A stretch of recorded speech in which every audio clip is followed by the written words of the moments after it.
Lisa. Okay, go! Mga kababayan, sabi ni Kuting kahapon, sino daw ba ang kinausap ng Duterte administration? DFA daw ba dito? Ang DFA, sino ba para nakipagsabuatan? Okay, sagutin kita. Ikaw, mga kababayan, hindi ito patanong. Hindi ito pangbangag na tanong. Sagutin kita, Kuting, about DFA. Okay? Sino ang kinausap ni Lisa nung siya ay gusto niyang ipadukot ang mga bata sa Turkey? Okay? Yung mga hindi pa nakapalo sa akin, panoorin niyo po yung Turkey extraction na yan para maintindihan ninyo. Kasi, pag itong mga rat-ratang vlog natin, hindi natin maipaliwanag ng from one kasi magkakain tayo ng oras. Balikan niyo yung bagas parang series. Okay? Kuting Marcos Jr. Okay? Naka-charge niya. Okay. Get ready for Hi, Louie. Okay. Mga kababayan, tinatanong ni Marcos Jr.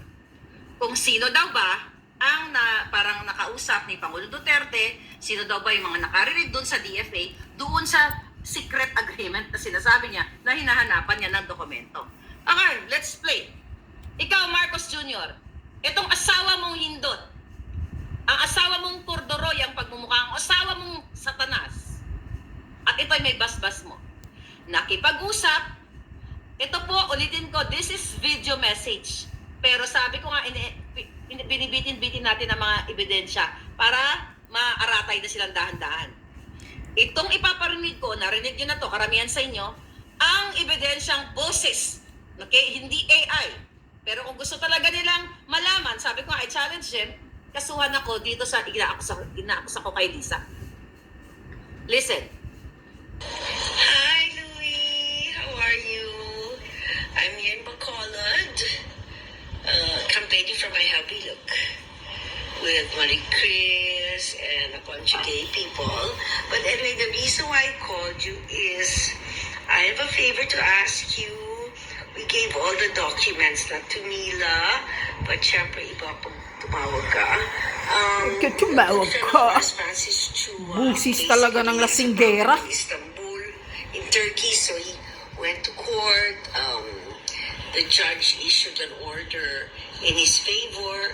So now we're just having everything authenticated so that it can be served in the embassy in Istanbul, right? So Mila has all the documents. I won't bore you with the details, but if you could call Mila and just give it a little push. Everything's above board. Don't worry, I'm very good at that. But yeah, I'm very good at that. So I hope to see you soon.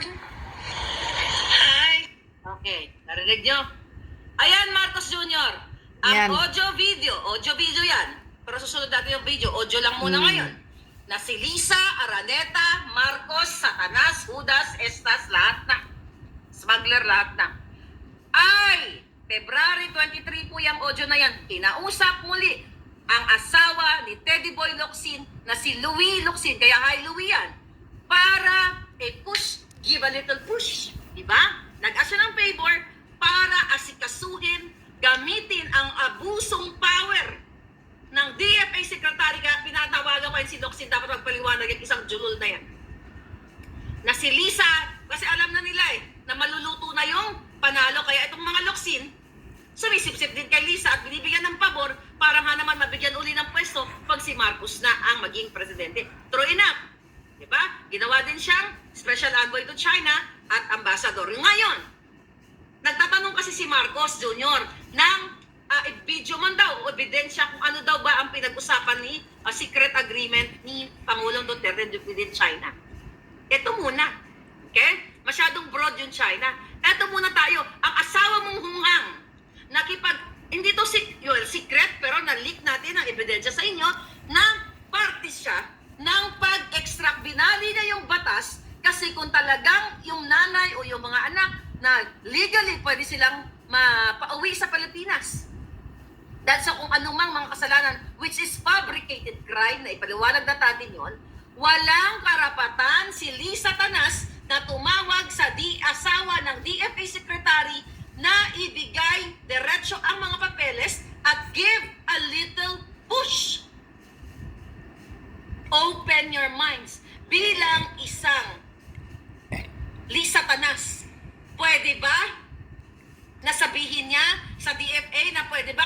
kaibigan ko si Francis Chua, eto na ang mga papeles, inayos ko na, dinoktor ko na lahat, clinics ko na, can you give a little push? Yan ay ebidensya, Marcos Jr. Si Duterte, hinahanapan mo na ang kanyang gentleman's agreement, wala kang makikitang papel kasi walang formal contract. Para patutunahanan, play natin uli si Sobel, Bianca Sobel, na Social Secretary ni Kuting.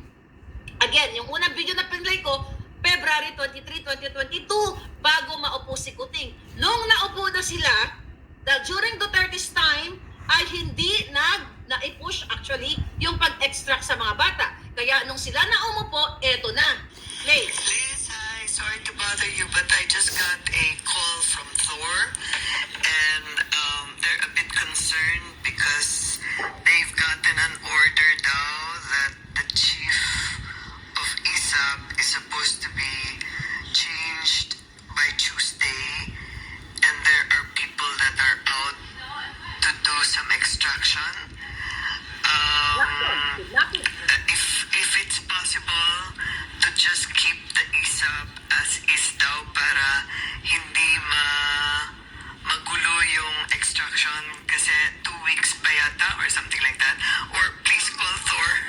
I might be saying the wrong things, but Thor needs some